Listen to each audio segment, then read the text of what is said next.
रामबन के जो रिपोर्ट्स आ रहे हैं वहाँ वाकई कुछ इलाकों में हालत बहुत ख़राब है, खासकर हाईवे के इर्द गिर्द।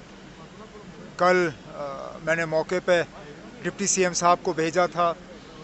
मुकामी जो हमारे एमएलए दो हैं रामबन के और बानीहाल पे के, वो भी मौके पे मौजूद हैं।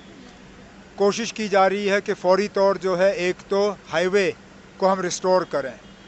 हाईवे के रेस्टोरेशन के साथ साथ जो रेजिडेंशियल एरियाज़ इन पस्सियों में जो हैं बह गए हैं उनको हम किसी तरह जो है रिस्टोर करें।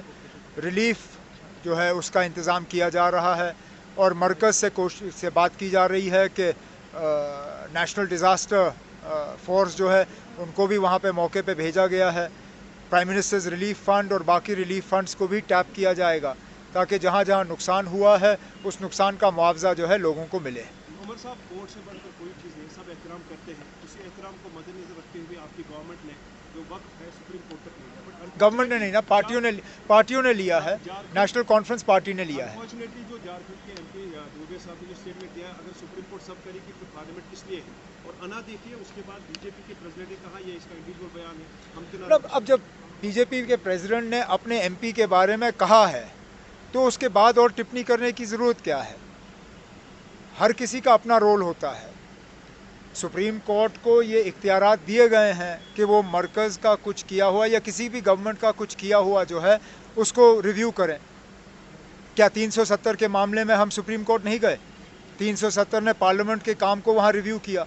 ये पहली मर्तबा नहीं है, कई सारे ऐसे वाक़यात पेश आए जिसमें सुप्रीम कोर्ट ने गवर्नमेंट के किसी कदम को जो है उसको रिव्यू किया है। क्या इमरजेंसी के वक्त में इंदिरा गांधी का इमरजेंसी लगाने का फ़ैसला, क्या उसको कोर्ट में चैलेंज नहीं किया गया?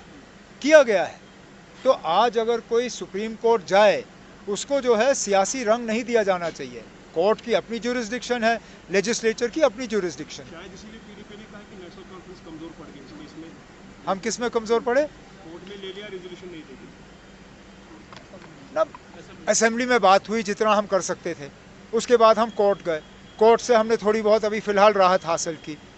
इसमें और आपको मतलब एतराज़ क्यों? रिजल्ट्स नेगेटिव निकल रहे हैं। कहाँ से नेगेटिव निकल रहे हैं? अब कम से कम सुप्रीम कोर्ट ने दो चीज़ों पे बात करके मरकज़ को मजबूर किया कि वो 2 कदम पीछे हटे। फ़िलहाल वक्फ के मामलों में गैर मुसलमानों की दखल अंदाजी जो है उस पर रोक लगी। सेल्फ डिक्लेयर्ड वक्फ जो है उसको रोका नहीं जा रहा है। सुप्रीम कोर्ट को अपना काम करने दीजिए, उनके फैसले का हम इंतज़ार करेंगे। सर, इस नेचुरल क्लैमिटी के बाद जो फ्यूल होर्डिंग वगैरह की जा रही है, फ़िलहाल मैं लोगों को ये यकीन दिलाना चाहता हूँ कि किसी चीज़ की अभी कमी नहीं है। होर्डिंग की कोई ज़रूरत नहीं है, ना यहाँ पे किसी को ब्लैक मार्केटिंग करनी चाहिए। हुकूमत को, अफसरों को वाज़िया हिदायत दी गई है कि जहाँ पे भी ब्लैक मार्केटिंग हो, जहाँ पे भी अननेसेसरी जो है कीमतें बढ़ाई जा रही हैं, वहाँ सख्त पाबंदी, जो सख्त कार्रवाई की जानी चाहिए। इसमें पुलिस को शामिल करके उनके खिलाफ़ केस की जानी चाहिए और अगर कहीं पे गिरफ़्तारी ज़रूरी पड़े तो उनको गिरफ़्तार करना चाहिए। अगर कहीं पे भी, मैं आप सबके ज़रिए लोगों को ये कहना चाहता हूँ, अगर कहीं पे भी ब्लैक मार्केटिंग की शिकायत आ रही है, मेहरबानी करके हुकूमत तक वो शिकायत पहुँचाइए ताकि हम उनके खिलाफ़ कार्रवाई करें। श्रीनगर जम्मू का हाईवे बंद है, मुगल रोड फ़िलहाल खुला है।